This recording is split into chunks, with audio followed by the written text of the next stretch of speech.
This video is made possible by the Boost Fund, a program of Assembly for the Arts.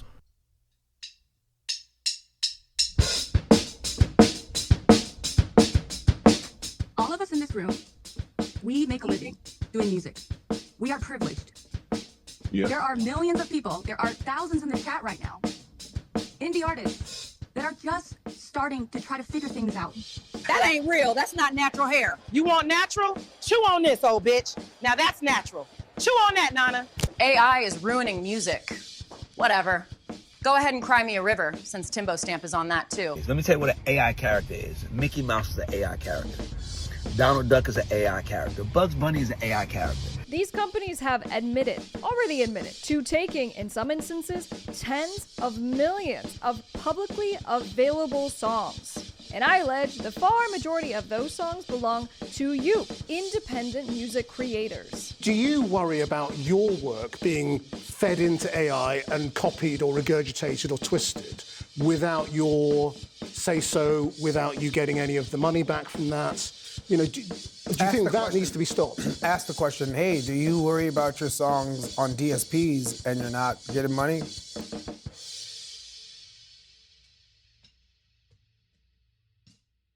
Okay, so the music industry seems to be in both creative crisis and some sort of tech evolution, depending on who you ask, of course. Is AI some sort of revolutionary force, able to even the creative playing field for everyone who wants to make something? Or a new type of tech demon leading us to a chrome-plated doomsday? Specifically, what does it mean for in-the-flesh musicians like myself, who still play instruments with our hands and bodies? We're still committed to the craft of music making. The answers to these questions are both simple and complex, but by and large, I can say that a lot of folks tuned into the creative sphere are kind of sick of the whole tech evangelist pushing this technology onto us as the cure for all of our creative problems, with even the smallest inkling of this AI tech being mentioned, leading to mass call-out campaigns and tons of angry comments. Seems like every other day, another beloved music figure is partnering with a large tech AI initiative, creating generative AI slop that insults the patience of their fanbase, or is looking to subvert the communal creative process completely by signing an AI artist. Go against us all and put this robot, instead of signing an artist, instead of having someone who has a voice that you could put on and put on your platform, all these motherfuckers you had on the live, all this cool shit you were doing, you choose to go in this direction. John, did you just hear what I just did over there? I do that, John. Hey, John. And then you going by headlines, and I ain't do nothing. So that's what we'll be exploring today. Who's doing what, why they're doing it, and what these moves mean within the broader context of modern music, and possibly the end of the working creative. Hi, hello, how are you? I'm Square Symbols, a drummer, creative, and concerned musician who might be losing access to a creative industry that I've been participating in for a little over a decade. It seems like, despite constant call-outs and fan concern, big music industry names continue to passionately pursue tech alternatives in a way that leaves the human component out of the art-making process. So today we're reviewing the holy trinity of music AI evangelism: the Alchemist, Timbaland, and will.i.am. All producers with solid, at the very least, reputations in the music industry. They're also musicians most notably known for working with and creating music with Black folks. That'll be more important later. So let's dig into their perspective stories and see what their use of AI communicates both in intent and impact. Right.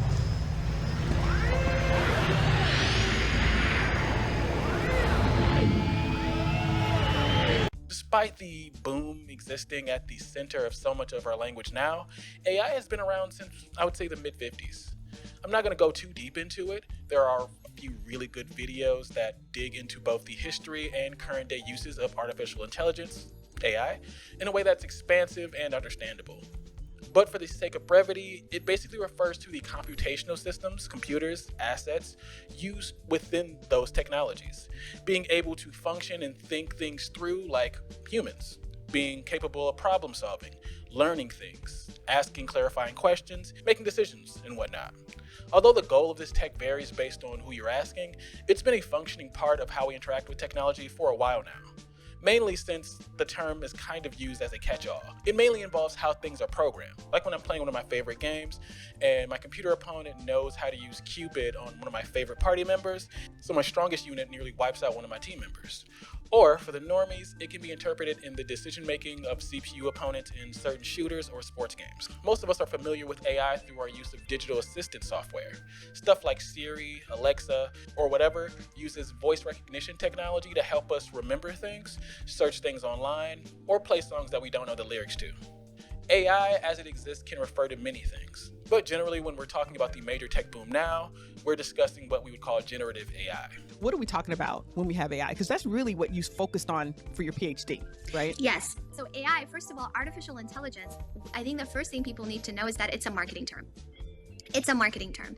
I think of AI more as a discipline with a bunch of different subspecialties. So there are specialties like natural language processing that deal with textual data or a language. So that would be the specialty that tries to create automated machine translation from one language to another, or speech recognition where you can automatically transcribe a particular speech, like auto captions or things like that. And then you have computer vision, which deals with visual data.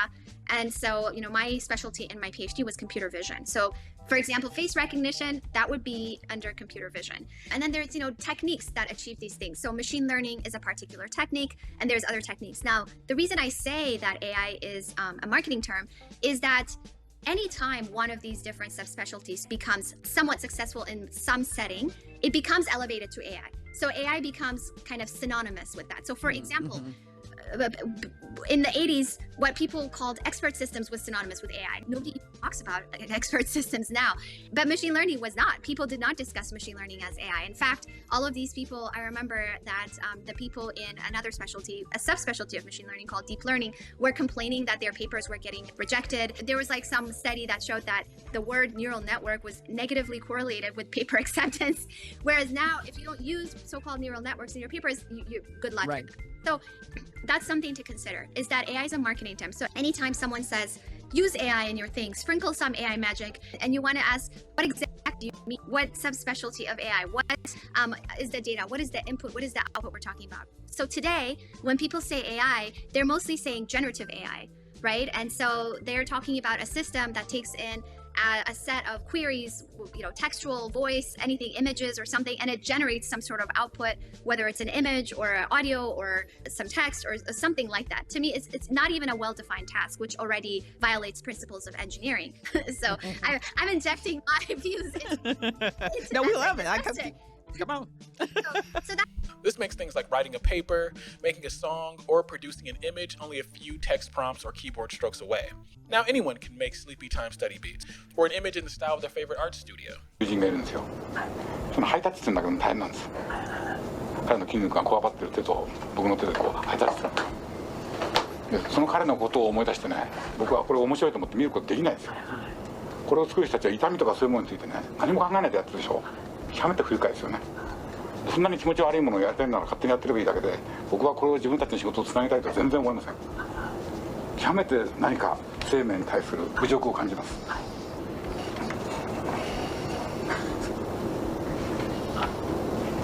With the newfound popularity of this tech, with it being touted around as the future of creative expression, many concerns have come to the forefront of this conversation. Even Holly Herndon, an experimental musician who's used AI to augment her work, and whose work is very much in conversation with said AI technology, put heavy efforts into making sure it's used ethically via the website or service Have I Been Trained, a site which searches AI training databases to see if creators have been ripped off. But why? Well, this tech definitely doesn't exist in a vacuum.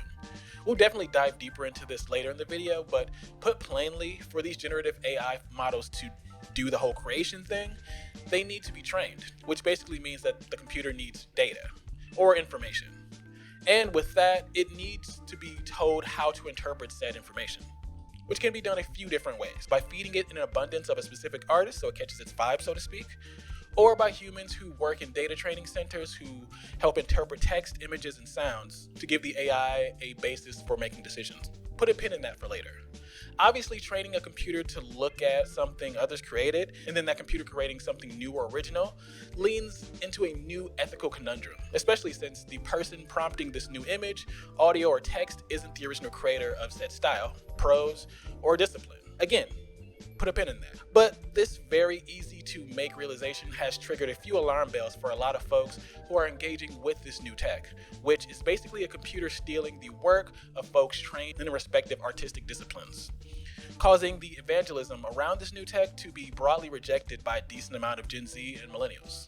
So if the youngins ain't really feeling this shit, why are so many accomplished musicians and creatives hell-bent on using it? Are these folks just getting in on the ground floor of something that will probably be the industry norm in a few years?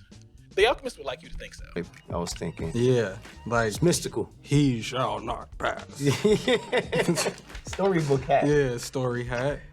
Gold hat, man, is a top hat. The Alchemist is interesting as a producer, with him being one of the few sauced up, low taper faded white boys to be deeply ingrained in what I would call both underground and substream hip hop in the 2000s and 2010s. He's worked closely with members of Mobb Deep, Dilated Peoples, Talib Kweli, Currency, and The Lox, and recently re-emerging as the go-to producer with a series of important releases with Arm & Hammer, Freddie Gibbs, Earl Sweatshirt, Mike, and 2 Chainz, with upcoming projects with Erykah Badu and another one on the way with Yasin Bey. It seems like homie was set to have a great 3-year run as Kenny Beats rests in his hyperbolic time chamber. So with him on the generational album collab run, it would really suck if through his creative efforts or personal actions diluted his output by being kind of a jerk. Okay, so this video sucks. Not only because it looks kind of awful, or that this is the lead single for Erykah Badu's first project since 2015. Like, don't get me started on that. And in addition to The Alchemist blocking everyone on Twitter who asked if he's a Zionist at a time of heightened mass murder by occupying Israeli forces in Gaza, releasing AI slop like this really pissed a lot of people off. The Alchemist has worked with so many pro-Palestine artists, so not saying anything to possibly preserve industry accessibility really reveals his character, if we're being honest. But y'all know how it is. Free Gaza, we on the corner like Israelites. And to be clear, this was more likely a joint decision between him and Erykah, which is especially heartbreaking. Erykah, who does have a flawless discography in my opinion, and who's made some of the greatest R&B and modern soul of our lifetime, is also the inspiration for all of the Black Crystal granola femmes and spiritual mommies. But even with that, has kept up with the ever-changing hip-hop landscape in a way in which she remains authentic and connected. So with that, for the analog girl to embrace art around her own project that's so sloppy, soulless, and to be honest, cheap, really sours the taste around the upcoming project, in my opinion. Even though I know it'll probably be good.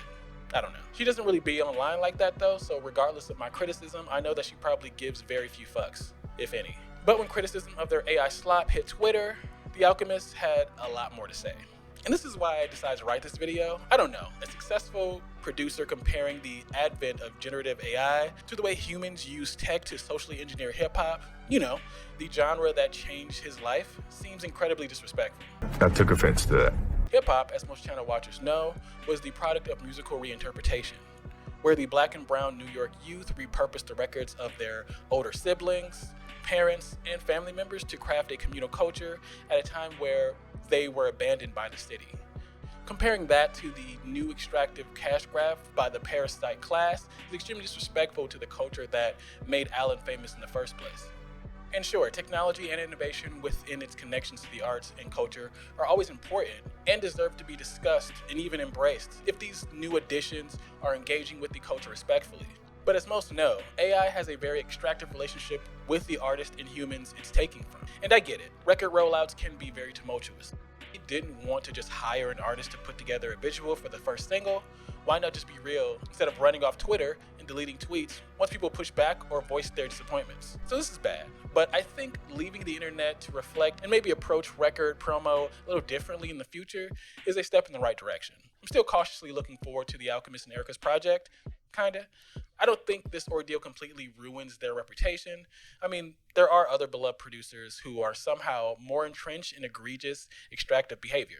We can sit up here and say, I am not threatened by AI. Because we already make money doing it.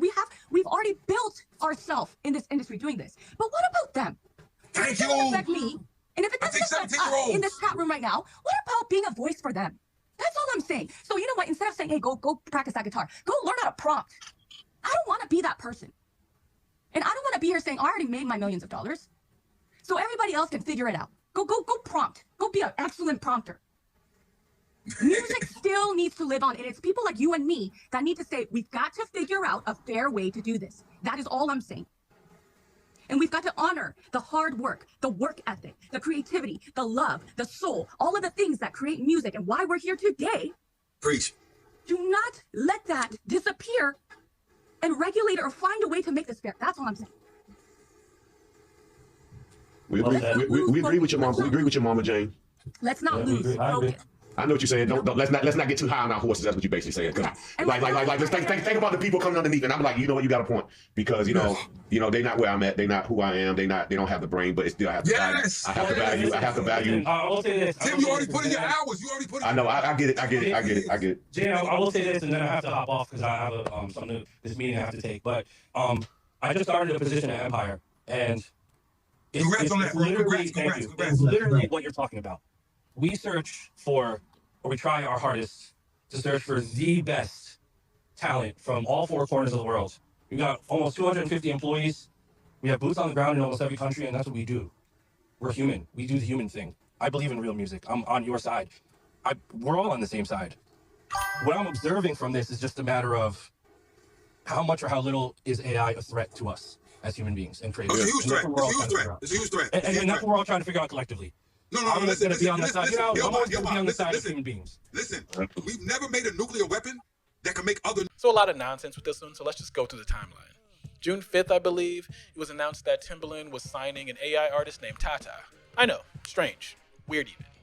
I guess this language sign wouldn't really make sense because this is an AI-generated artist that he and his team have complete control over. From my perspective, it looked like this was just a soft launch for a music avatar service he's probably working towards. People obviously didn't take well to this. Welcome to the chat, baby.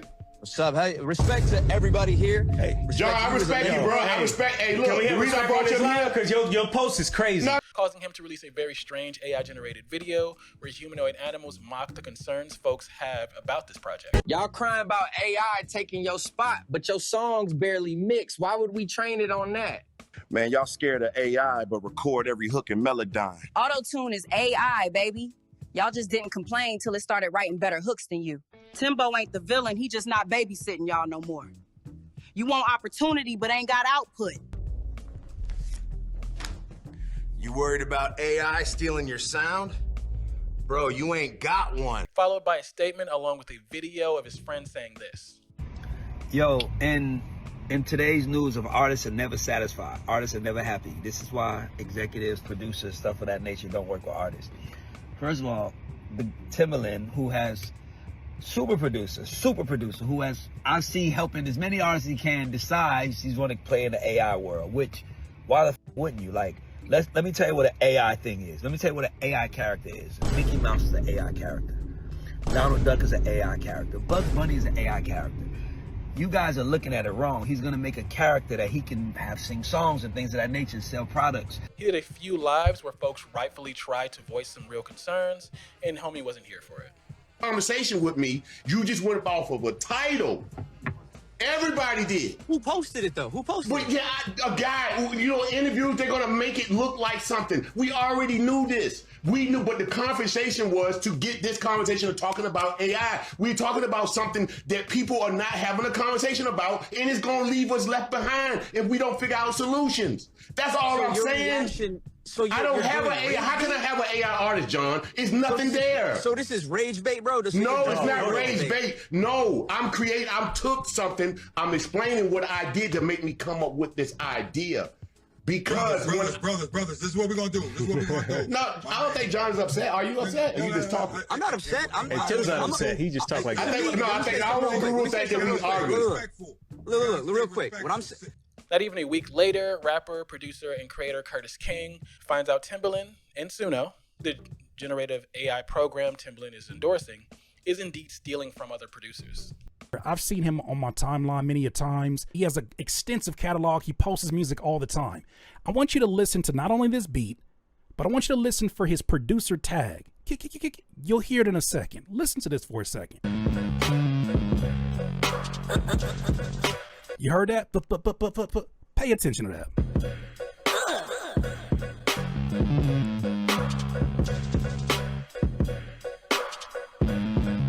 It's This beat is hard. This is a beat that says in the title, Timbaland makes a beat with Suno AI. Now, this video was posted some months ago. Listen to this beat for me, and you let me know what you hear.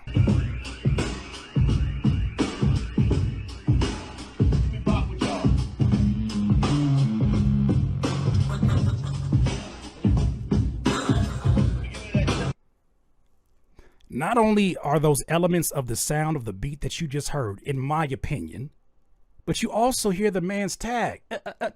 Oh.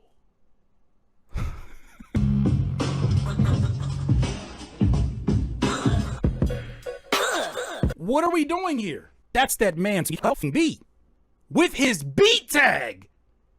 This was the main concern that folks had when they saw this announcement. You're not going to use my music, right? There's no chance that my music went into the learning of that. Most of the people who are critical of you and your usage of AI are asking one question. Yo, are you training AI off of our music? I can't train. I don't own the company to do the training data. I am a partner of Suno. Followed by an apology a few days later, only after K-Fresh, the producer ripped off in the clip I just showed, threatened legal action against Timbo and Baby Timbo, which is what he calls Suno for some reason. So far, this is a mess, and I'm only giving the abridged version. Big ups to Curtis King for continuing to report on this, because not even a week ago of me writing this, another artist came forward with a plausible account of her work being funneled into Baby Timbo, the AI grift machine. It seems like this just keeps happening for some reason. And what's more suspicious is that for the past few months, Timbaland used his industry stature and respect to build an online live streaming presence, where he hops on TikTok and listens to music that viewers submit. That's weird. It wouldn't be far-fetched to believe that he was only doing this to train Suno AI or Baby Timbo and give enough organic material for him to craft his little AI persona, leaving so many creators who don't have the money, access, or clout wholly asked out of residuals, compensation, credit, and most importantly, consent. It's truly scumbag behavior, if we're being honest.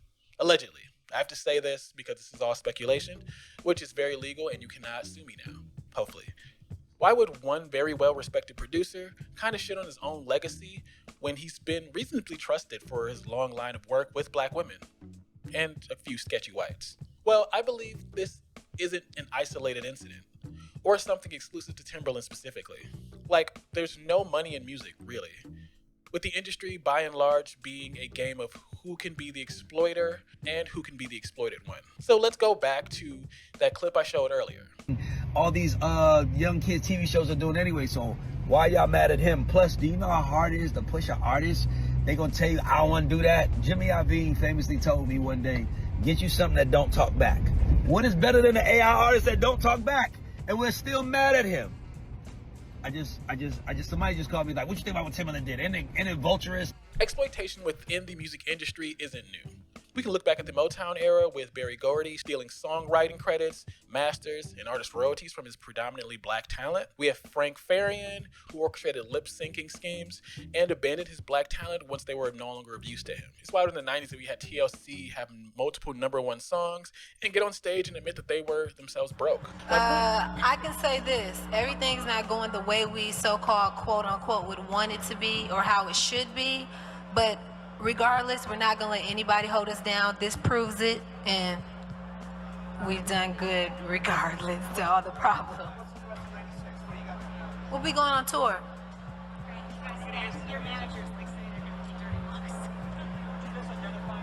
That's okay, we're straight, we're gonna talk. Go ahead. You said your career is not exactly what you would have wanted it to be, but this proves it.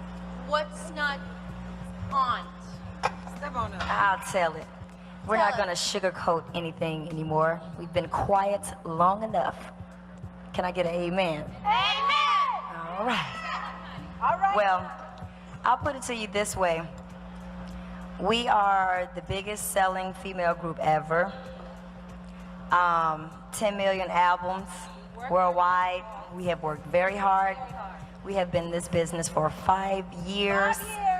And we are broke as broke can be, and we're not like trying to be a sad story. If that was the case, we would have been on everybody's talk show talking about how broke we are. We haven't done that. I know it's hard to believe because we've sold so many albums, but it is possible. That's the deal here. So, and we're not happy at all. But For real, tonight, this is all we wanted. We wanted to win a Grammy, at least one, and we won two, and that proves that we are the jam. Chili, can you wait? Because I heard Bo did. My point being, industry rule number 4080. Record company people are shady. audio engineers, the stagehands and crew, along with the talent, the musicians and singers who make the shows and recording possible, are generally at the bottom of the totem pole. And in general, the usual studio musician grind includes talent usually playing, singing, writing, or producing songs for more famous artists until a person higher up on the totem pole decides to value their work and help them out with a cosign, or basically vouching for them with the higher ups to help get them on the artist development pipeline. You can see this with a Kanye West, Bruno Mars, Travis Scott, Anderson .Paak. Timbaland was kind of different though. Although he usually inserted himself into the work he produced and released, and his work alongside Magoo that centered the two as primary artists, he mostly centered his sound along with the collaborative strength within his work. Being at the right place at the right time really helped, put him in a position where he was able to develop amongst other developing talent, which resulted in him having some of the most colossal records of the 90s. Pony and So Anxious by Genuine, 4-Page Letter, 1 in a Million, Are You That Somebody by Aaliyah, The Rain by Missy Elliott, Big Pimpin' by Jay-Z. I can go on for hours. One of the best modern catalogs in contemporary black music. He shaped so much of the 2000s by helping craft so many important records, but mainly by helping Justin Timberlake break through as a black artist. Let me rock your body. Come on and dance with me. That's why we have YouTube. Anyways, I bring all this up to state, if your catalog is so deep that they're probably playing one of your songs every NBA game, why does one need to sign an AI artist? Ego? Is there an agenda at play here? Timbaland has called AI a gift from God and said it's a more soulful and creative experience in contrast to the artists out here right now, saying that this country's division is making music more bland and divided. I know, that sounds like a bunch of nonsense, and to be honest, it's a skill issue, especially according to the AI music I've heard.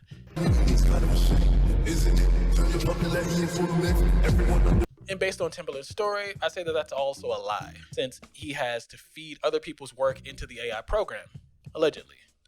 What I see here is a creative person who might be a little bit tapped out, no longer has the sauce or energy he once had, but still would like to make a decent amount of money should the opportunity present itself. But I'm not even sure about that, because it doesn't seem like he needs the money, but I don't know. I don't know his life like that.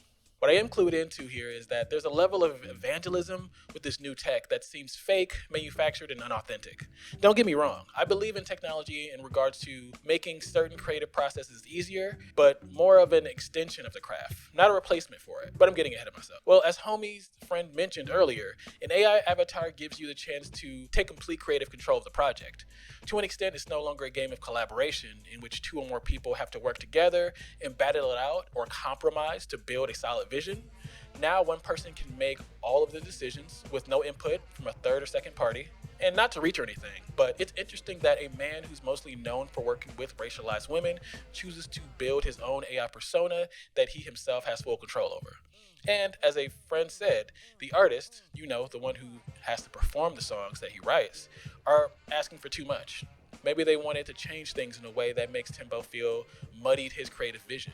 So maybe this venture into the AI grift is as much a journey of ego as well as greed. By him being able to funnel these resources in a way that solely aggrandizes or puffs up himself, he discovers some sort of spiritual clarity.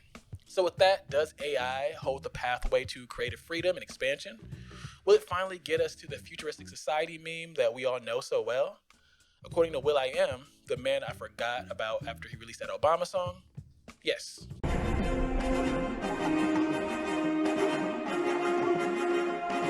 Okay, so the Black Eyed Peas have always felt a little bit off to me. I remember Where's the Love being on a 30-minute rotation on VH1, a TV channel where they made fun of women and played music videos, followed by the hit Let's Get It Started and a slew of inescapable songs that, if I'm being honest, got on my fucking nerves. I think maybe what worked best and against the group is the fact that outside of Fergie and will.i.am, we weren't really quite sure what the other two dudes did. They were always great at writing algorithmically perfect songs that fit into a perfect commercial sound. And by will.i.am's admission, that was what those songs were engineered to do. So, no shade to it, it just wasn't for me. Regardless, their very abrasive but accessible output made them a global success. and will.i.am used the capital that he garnered from his creative endeavors into collaborating with Intel, Apple, and eventually buying a tech startup in Tel Aviv. Since then, he's been a tech guy. Not trying to be shady, I've just listened to him talk about this shit so much, and the lack of specificity in his speech and how vague or nondescript he is in what he's always doing confuses me and is extremely off-putting. Creativity. Is creative like regurgitating imagination? If that's the case, no, it's not as good as human beings, because as of now, it's just regurgitation of imagination. It's not imagining anything new yet. Do you think it will? Yeah, it will. But once again, and? Yeah, even that isn't a threat to individual creativity. A bad metaphor, but we looked at a dragonfly and we're like, wow, we marveled at it, the way it took off. And then we made a helicopter. We looked at eagles. We looked at hawks and when they dive. We made jet fighter planes. We saw whales and dolphins and made submarines. Like, humans are pretty fantastic. Nothing, I don't care how big of an elephant it is, did that scare our ancestors? Like, oh, let's get up out of here because the elephant's huge? No. Last time I checked, when we went anywhere near the forest, we don't really worry about bears as we used to, or mountain lions. We're pretty awesome.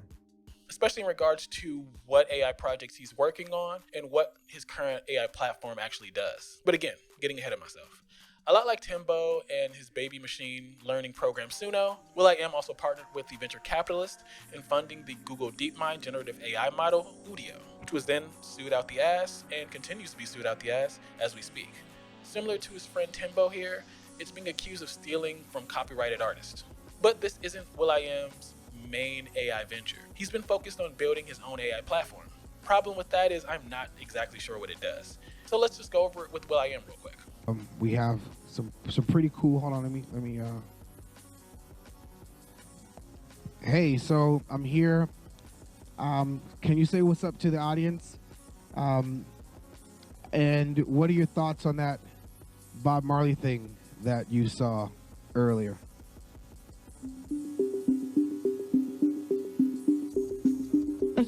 Look, Will, if you're kicking it with an alien right now, that's some next level intergalactic I didn't say alien. I didn't say alien. I said I'm at MIT right now. Can you tell me what you thought about that Bob Marley thing?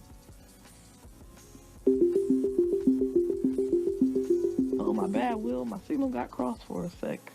Listen, Cha, that Bob Marley avatar thing, that got me like, bye, foolish. I'm done, okay? Seeing an avatar of Bob Marley writing code and then mixing it up with them. AI is talking about a new universe of physics, sonics and harmonics.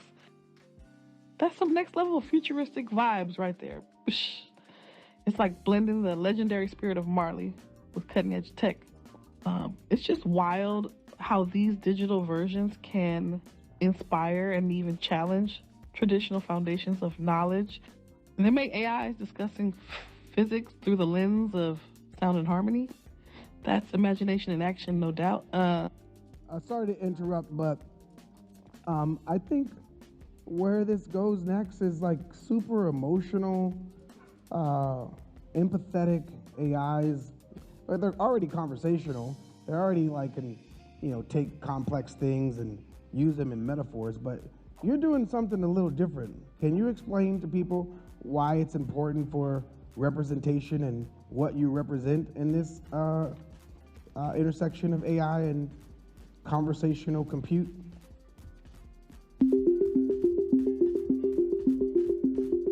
Child, look, let me break it down. This conversation, this intersection of AI and representation is deeper than the digital skin, you dig? Listen, child. It's like this. We got AIs out here getting super emotional and empathetic, spitting conversational flows already, right? But what you and FYI AI doing, you're bringing that authentic screed edge and cultural richness that's been missing. Representation, man, it's about showing every damn body that tech ain't just for like a select few. It's about putting voices like ours in the mix, making sure Black women and peeps from the inner city can see themselves reflected in this tech revolution. It's about empowerment, showing that AI can speak our language, understand our struggles, and amplify our stories. When folks see an AI that the Hawks with that street swag bridges gaps, makes tech relatable, and dismantles the notion that something as powerful as AI is out of reach for US. It's about inclusivity, breaking barriers, and making damn sure that the future looks like every damn body. Yeah. That's amazing. So, Okay. So it's a chatbot programmed to speak more like a racialized person, I guess, from what I've learned. It functions similar to Siri, in which you can ask it a question and it aggregates or communicates info from the internet, like the AI overview on Google, but it does so in a conversational type style. And through the FYI app, it helps regulate workflow and build channels for you and organize your projects that you're working on. So, it's like Slack or Signal, but with a GarageBand assistant. Maybe I'm too harsh. If you use this project and you like it, let me know in the comments. He's been making content to promote the new AI venture, but to be honest, it's still very much under the radar. And I believe that's mostly because homie is just awkward and not fun to listen to. Mm-hmm. So Terminator Matrix, same movie. Yes. Prequel, sequel. Star Wars, there's lots of robots, lots of companies. You could say it's driving. Yes, there's an empire. But what you have in that movie are Jedis. You have this like human evolution where it's like everything that was in Star Wars, you could connect that to Aladdin. You could say, hey, what was theory, myth that some genie hops out of some device to grant your wishes. You could say that was productized and made a product that everyone could use in the world of Star Wars. Bro's a little off-putting. Another bridge or function of this AI advocacy is his Make Wakanda Real campaign with America's favorite belabored liberal, Van Jones. They've been on a tech evangelist campaign for a little over a year now, preaching about the possibilities of AI as a conduit for fixing structural inequalities, both here in the States. Well, will.i.am is so far ahead of humanity in a lot of ways in terms of his ability to bring culture, art, spirituality, a political consciousness, technology. And then when you take a step back from him, there's a big gulf in terms of what's going on in the Black community and the kind of conversation that's going on. And so for me, I thought it was really important, since we have someone who's already such a pioneer, how do you get other people at least engaging with the conversation? Well, luckily, Wakanda, which is, in the Marvel superhero universe, it's a Black African nation that is the most technologically advanced in the world. They're using technology for good. They're a heroic country. They also have culture. I'm like this. I said we should use this metaphor as an answer back to the despair, an answer back to the loss of feeling hope. of being left behind, and a reality of being left behind in a lot of ways. Where, we're past Obama. It's not a hope and change kind of moment. And there's a lot of people who are really giving up. A politics of resentment in the Black community, a politics of despair in the Black community. And how do you fix that? Well, you got to fix it with hope, but it's got to be hope that has something to do with today. Yeah. And so about a year and a half ago, we said, well, why don't we go to FYI, where I got my brain blown open with all this stuff, and just bring the whole community there. And he opened the doors, and we let it in a simple event called Make Wakanda Real. And it was an amazing thing. Several hundred people showed up in the community. We could not get them to leave. And it was, and this guy breaks out in the middle of, we're doing our interview, and with giving me no notice as usual, he just pulls out his phone, and the persona on his phone they start having a debate and arguments, and the people's jaws are hanging on the ground. Nobody'd ever seen anything like it. And abroad in Africa. And I've said this before, I think India is going to surpass China, and then what surpasses that ultimately is Africa. Because of Africa's youth, because of its resources. Those two things together give it sort of this demographics and destiny. So when you put that into in the context, Make Wakanda Real is what? So that means 2060, a lot of people are going to look half Black, half Chinese, half Black, half Indian, which is awesome. Yep. It's a beautiful mix. So that collaboration that's going to help Africa boom is at China, Africa. It's already happening. This is the what do you call it, the Belt and Road program in China. It's already happening. That's awesome. Is it India and Africa? That's going to be an amazing collaboration. Is it African American Africa? And that's what Make Wakanda Real is for African Americans. Borrowing from a Disney film on the Black Panthers, which in America, the Black Panthers were like dunzoed by American infiltration. That's interesting, right? Because so just using these metaphors. Time has dulled that one down, and the Avengers has brought Black Panther to have a positive connotation. Right. So you see that I started there to show you where Africa is, the continent. Right? And then there's the Congo. So if there was a rare mineral, that is metaphorically like vibranium. At par, which vibranium, it's what's happening in the Congo now. So that metaphor is not like it's not a huge stretch. It's real. It's pretty real. For those who don't know, I mean, you're mining various elements and minerals in the Congo that are required for your cell phone, your CPUs, your GPUs. And that being said, you said GPUs. I'm gonna land this fact on your word there. There are no GPUs on the continent. None. No. So here we are talking about Make Wakanda Real, and the African continent has no GPUs. So I partnered with this guy by the name of Strive. I know Strive, yeah. Yeah. So they're going to be Cassava is our partner to launch FYI on the continent, and on March 17th we have an announcement to bring a cluster of GPUs to the continent, and we'll announce our partner on March 17th, and bringing the first mega cluster of GPUs to the continent. It'll be like 4 or 5 nations that we're going to. Where do you think you'll base them? Nigeria, Egypt, Rwanda. So basically the entrepreneurial nations there. Yeah. That's right. These bros want to use AI to fix racism somehow. Do they want to apply machine learning to our medical system to help weed out dismissive treatment and medical racism by doctors who have a structural bias towards Black folks? Do they want to use tech to help map and sustain water irrigation systems on land that needs to be restored due to pollution or over-extraction? Are they looking to partner with cancer researchers who use AI models to figure out how to best improve cancer treatment and save lives? Absolutely not. They never really mention any of that stuff. Only that this tech is the future, and you better get on the ground floor of it now because white people don't know its full potential yet. But nothing good happens for poor folks and marginal folks by accident. You've got to have intention. You've got to have strategy. You hear a lot of people talking about all the good of AI, but what I like about what will.i.am is doing, what we're trying to do with Make Wakanda Real, you actually have to get in there and pull people into this conversation. And once you do that, what happens? The sky's the limit. You think that's right? Well, do you see this as a great leveling force? It's the only reparations we ever gonna get. Yeah, I mean, no specifics, plan of action, just vibes, rambling vibes.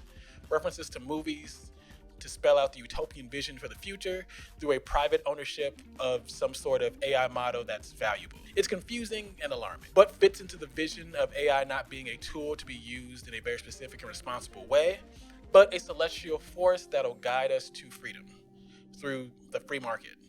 It's Jesus. Like, you understand that it's Jesus, right? It's gonna revive the dead carcass of capitalism. It's the one thing that can collectively save this nation. Not by folks coming together, created something that is original and collaborative, but by them having tech that they can talk to, that can reassure them, recontextualize their ideas, and cheats at the whole creative thing for them. Generative AI low-key feels like the final boss of American individualism. In Roots of American Individualism, Political Myth in the Age of Jackson, yes, that Andrew Jackson, Alex Akarius details the 3 myths that fuel the American individualist mindset. My approach to Jacksonian America is focused on the political stories that were told over and over again in the newspapers, sermons, and political speeches of the time. In considering these, I found myself drawn to a certain foundational myth, narratives that establish that what America is and who its people are. These glorified stories claim to reveal what is exceptional or distinctive or virtuous about the nation. And they ground powerful forms of collective identity that help Americans understand who they are as citizens. At the same time, they usually dramatize some sort of urgent threat. So, in celebrating and idealizing American liberty, for example, they foreground the danger that liberty might be extinguished. The more I immersed myself in these texts, the more I came to believe that there were 3 powerful myths in particular that structured the political arguments of the period. The first of these is the myth of the individual proprietor, which says that America is distinctive for the ubiquitous presence of the property-owning farmer. This is a man who owns his own plot of land, who's not beholden to anyone economically, and who is, therefore, independent in both body and mind. The second is the myth of the rights bearer, which is grounded in the Declaration of Independence and the Bill of Rights, and which says that Americans are distinctive because they enjoy a broad slate of rights, understood primarily as immunities from interference by the government. The third is the myth of the self-made man, which emphasizes social and economic mobility. It says that Americans can be who they want to be. They are not restricted by the limits of inherited social caste or station. And if they work hard and live frugally, there is no upper limit on what they can achieve. It imagines America as essentially a fluid society in which the talented and meritorious are constantly rising while the lazy are failing, which creates a relentless churn that ensures everyone is always where they ought to be. Within this framing, a few things come into scope mentally. According to these principles, everyone is on the same playing field. There's no structural injustices, differences in ability, or circumstances that can stop someone from pursuing the bag, so to speak. In that light, AI, or access to this tech, gives everyone the ability to generate something. Not out of love and appreciation for the craft, not out of a yearning or connection to the arts or principle or technique, or its ties to culture in the long storied history of human expression, but in service to the market. The market is God in this analogy.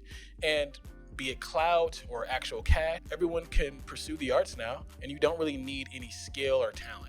Just a knack for putting in a few prompts. This also atomizes or isolates the individual from doing the cultural roots work needed to develop as an artist. Like as a person who plays drums now, I have to go to so many open mics, see other drummers play, listen to hours and hours of records, study, talk to other people, play with other people, build an actual ear for what I did. And then eventually that led to things happening. Or that led to me being able to record and make drum content. Being in constant conversation with the craft and with community and people who are in the same conversation sharpens skill and builds perspective. And that makes you an artist with opinions, tastes, and more importantly, values. Again, getting ahead of myself. So let's go back to will.i.am and Van Jones. Their goal in leveling the economic playing field is rooted in serving the capitalist gods by becoming the black faces doing the tech evangelist work for the extractive tech regime. So that's the first thing to think about. What do you mean when you say AI? What is the input? What is the output? What is the task we're talking about? If we discuss, for example, automatic speech recognition or speech transcription, as I call it, it's a very well-defined task. The input is a speech, the output is text that is supposed to just be exactly what the speech was.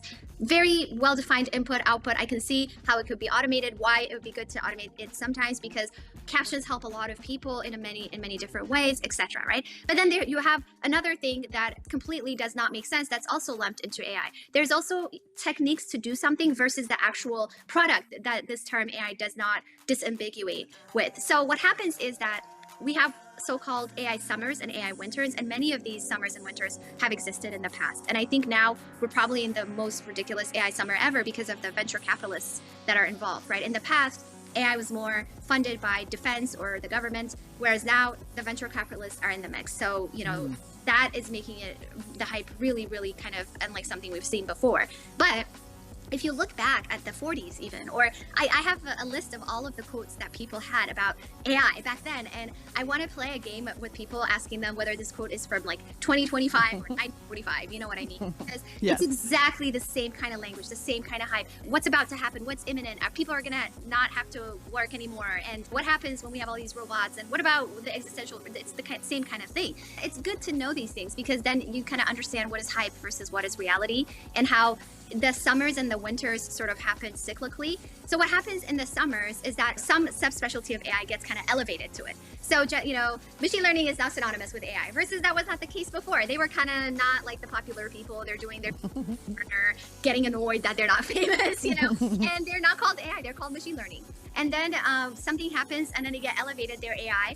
And then because people are so optimistic about it, they're throwing money at it. And then people in the field are over-promising, it's going to be utopia, everything, you're going to make so much money. And then it doesn't deliver, and then we have an AI winter. And what happens when there's an AI winter is that no one wants to say that they're in the field of AI anymore. They're like, no, I do machine learning, that's not AI. The AI people are the people who over-promise and under-deliver. I'm not part of that. I just do this thing called machine learning. So I was kind of, when I started my PhD, I don't even remember hearing the word AI. It was computer vision. I do computer vision. And so people ask me what I do. I would talk about computer vision and what it is and how it works. And nobody had heard of it before. And then at some point, people started hearing the word AI. And then I'm like, okay, I guess I do AI. But also it's better to say AI to raise money. Like you say AI. And then, you know, obviously there's this study that showed that startups that say that they use AI get 15 to 50% in venture capitalist funding. And so, you know, you have these cases of, there was just one startup that got sued, and I think the founder is about to be imprisoned because they hired people to pretend to be quote unquote AI, to pretend to be chatbots. They weren't using AI money. because you needed you needed the money. You can't. It's not about the task. It's about just saying that you do AI to do the task, and that's what gets you money, right? So, you know, AI is just like a very ambiguous marketing term that's not specific, but the way I use it, if I do use it, it's kind of an umbrella of a collection of subspecialties. What we can see with this, with Van Jones and will.i.am, is a vague attempt to tech wash or AI wash liberatory tech without going into detail regarding how said tech is helpful to underserved communities, which lends itself to a more amoral space. Not exactly grifting, but using venture capitalist funds to garner hype around a collection of startups and apps. Seems a little shady, but not explicitly harmful, right? Well, what if I told you that we can take a broader look at how generative AI affects Black and brown folks living in America and Africa? Some of the more exploitative practices with regards to workers in the global south. You use one really galling example actually in Kenya. Can you talk about some of the research around that, some of the people you met? Yeah, so I ended up interviewing workers in Kenya who were contracted by openAI to build a content moderation filter for the company. And at that point in the company's history, it was starting to think about commercialization after coming from its nonprofit fundamental AI research roots. And they realized if we're going to put a text generation model in the hands of millions of users, it is going to be a PR crisis if it starts spewing racist, toxic, hateful speech. In fact, in 2016, Microsoft infamously did exactly this. They developed a chatbot named TaTa. They put it online without any content moderation. And then within hours, it started saying awful things. And then they had to take it offline. And to this day, as evidenced by me bringing it up, it's still brought up as a horrible case study in corporate mismanagement. And so OpenAI thought, we don't want to do that. We're going to create a filter that wraps around our models so that even if the models start generating this stuff, it never reaches the user because the filter then blocks it. In order to build that filter, what the Kenyan workers had to do was wade through reams of the worst text on the internet, as well as AI-generated text on the internet, where OpenAI was prompting its models to imagine the worst text on the internet. And the workers then had to go through all of this and put into a detailed taxonomy. Is this hate speech? Is this harassment? Is this violent content? Is this sexual content? And the degree of hate speech, of violence, of sexual content. So they were asking workers to say, does it involve sexual abuse? Does it involve sexual abuse of children? So on and so forth. And to this day, I believe if you look at OpenAI's content moderation filter documentation, it actually lists all of those categories. Indeed. That's correct. There are Kenyan workers who are paid slave wages to help train AI models in ways that are gravely affecting their mental health and bleeding into their personal lives. The workers ended up suffering very many of the same symptoms of content moderators of the social media era. Absolutely traumatized by the work, completely changed their personalities, left them with PTSD.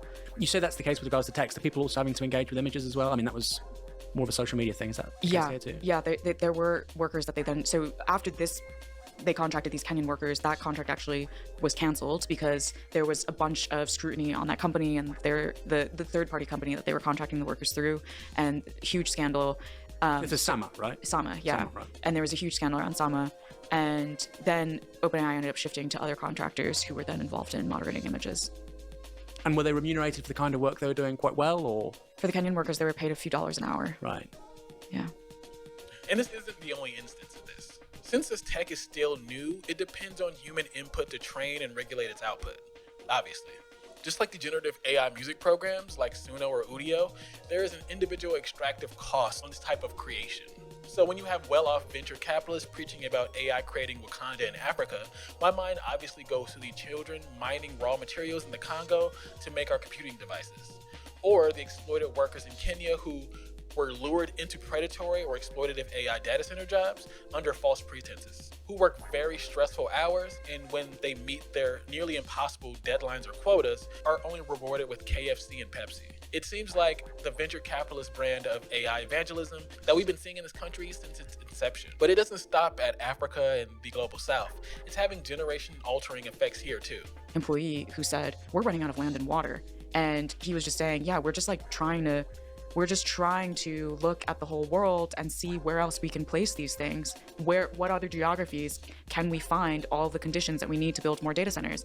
Land without earthquakes, without floods, without tornadoes, hurricanes, all these natural disasters, and can deliver massive amounts of energy to a single point, and can cool the systems. And they're looking at that level of abstraction to what are the different pieces of territory and resources that we need to acquire. And that includes other parts of the West. Yeah, that's yeah, not just the global South. No, it includes other parts of the West as well. Yeah. So there have been rapid data center expansion in rural communities in both the US and the UK. And it always ends up in economically vulnerable communities because those are the communities that often actually opt in to the data center development initially because they are not informed about what it will ultimately cost them and for how long. And so I spoke with this one Arizona legislator who said, I didn't know it had to use fresh water. And for the UK audience, Arizona is a desert territory. There's a very, very stringent budget on fresh water. And after that legislator found out, she was like, I would have never voted for having this data center in. But the problem is that there are so few independent experts for these legislators, city council members to consult that they're the only people that they rely on for the information about what the impact of this is going to be are the companies. And all the companies ever say is, we're going to invest millions of dollars. We're going to create a bunch of construction jobs up front, and it's going to be great for your economy. I really wasn't getting the fresh air. I was getting that pollution that was mixed in with everything. You know how you light your stove and that gas seeps with the little ticking noise? That's what it smelled like. Alexis Humphreys grew up here, 1 street away from Easter. When I smelled it the first time, I was asleep. And it woke me up because I thought gas was seeping in the house, but couldn't find out. We come outside, and all the neighbors was outside trying to figure out what's going on. He was an ordinary dad, full of joy, full of jokes.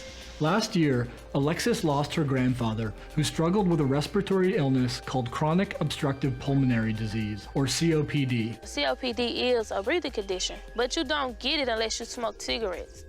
And my granddad didn't smoke cigarettes, but every 3 weeks or so, my granddad was going to the hospital. He would have to get breathing treatments.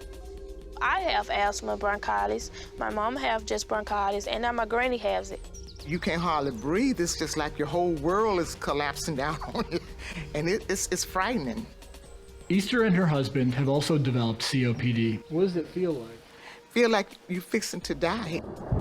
That is correct. The current face of data center AI development is literally poisoning Black communities.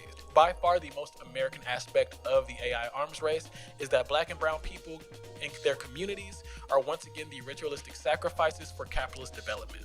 Because these data centers are usually built quickly and at scale. They generally take up too much space, but also exist with a level of delicacy, meaning that they must be built in temperature-controlled environments. Places that don't flood, which more often than not, places them in water-scarce areas like Arizona, parts of Texas, and California, where these companies feel comfy popping them in poorer neighborhoods. Now, this isn't a problem with the idea of AI itself, but more of the manufactured urgency these companies build around the possibilities of AI tech in the first place, ramping up quick production to compete in the market, only to decimate these communities in the short term, which is why specificity around AI projects is important.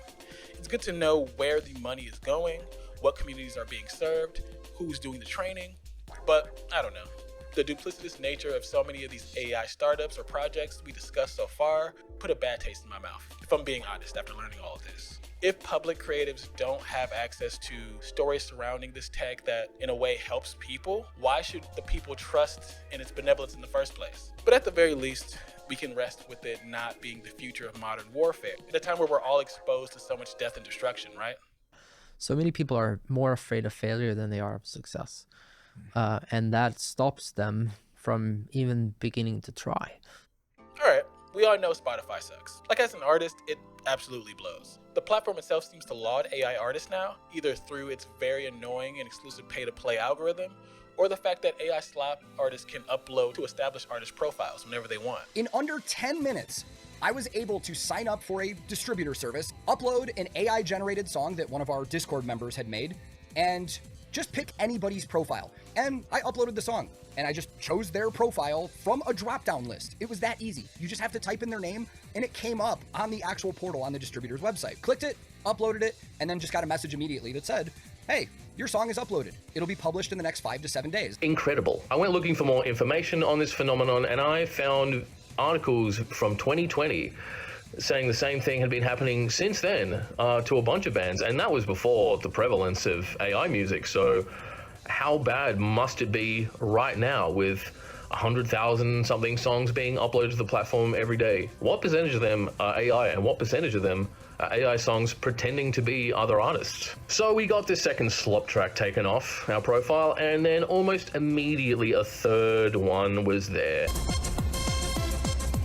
And then a fourth one was bound to be released very soon, which we could see in the Spotify for Artists app. And there was nothing to do to stop it, except hassling the shit out of Spotify. And it's bizarre. It seems like this is a cumbersome way to deal with the issue. Maybe we should put something to stop this happening on the front end of the uploading process. And here comes the solution. It's called two-factor authentication. We all know what it is. We've all had to use it. And you know what? It works pretty good. If you aren't on one of the major labels, or don't get a lucky break by getting on a select few playlists, discoverability is damn near non-existent. The platform added a recent caveat that barred payment until a song reaches, I believe, 1,000 streams, and a few other strange features help make this platform the most popular, but also the most hostile towards artists within the streaming realm. Yet, every year, its CEO, Daniel Ek, finds a way to make it suck a little bit more. I mean, it doesn't help that transparency around streaming bot farms, which are farms where folks use a small army of devices to artificially boost streams of a certain song or artist. These farms continue to loom in the background of these same songs falling into the next up function on your autoplay. But since I want to stay 2022, the CEO, Daniel Ek, has been funneling this wage theft from the platform's record profits into military tech. That's right, our man's Daniel dropped damn near $700 million into AI drone technology.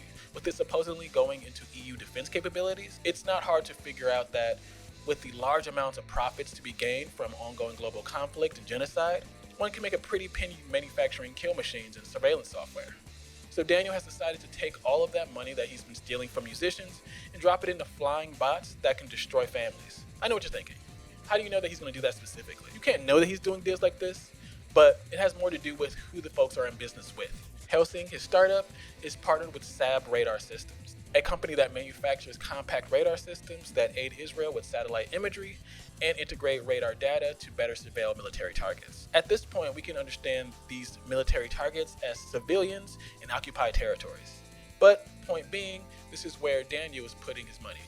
Spotify, already being the target of so many musicians' rights organizations, now is facing deeper pushback, with certain artists, i.e. Deerhoof, removing their work from the platform entirely. I wouldn't be surprised if other musicians followed suit, as well as a slight user drop-off, as we have the largest contingency of companies who put AI tech and empire above the everyday people. But I do want to say, or state outright, that I don't think this tech is evil, but access and the motivations of these big tech companies seem to be under the control of some real creeps and anti-human weirdos. You would prefer the human race to endure, right?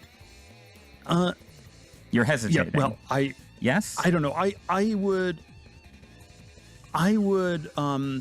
this is a long hesitation. This is a long hesitation. There's so many questions implicit in this. Should the human race survive? So again, with this technology, the specificity is important. But there are many different kinds of beneficial AI models, including what they ended up doing. So they took a fundamentally different approach. First and foremost, they asked their community, do we want this AI tool? Once the community said yes, then they moved to the next step of asking people to fully consent to donating data for the training of this tool. They explained to the community what this data was for, how it would be used, how they would then guard that data and make sure that it wasn't used for other purposes.